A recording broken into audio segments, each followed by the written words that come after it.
અમદાવાદના પાટીદાર આગેવાન અને બિલ્ડરની જે હત્યાનો કેસ હતો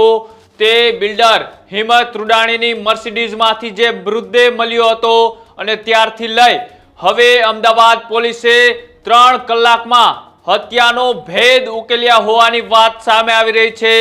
પૂર્વ પાર્ટનર એ લેતી દેતીને કારણે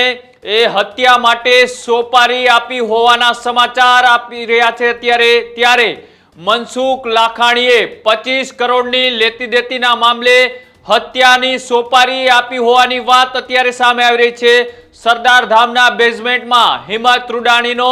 એ મૃતદેહ પોતાની મર્સિડીઝ કારમાંથી મળ્યો હતો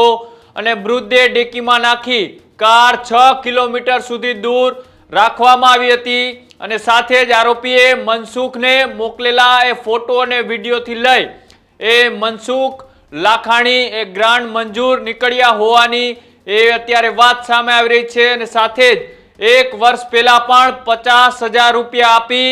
અને હત્યાની સોપારી આપી હોવાની પણ વાતનો ખુલાસો થયો છે। ત્યારે મનસુખ લાખાણી 1 વર્ષ પહેલા પણ સોપારી આપી હોવાની વાત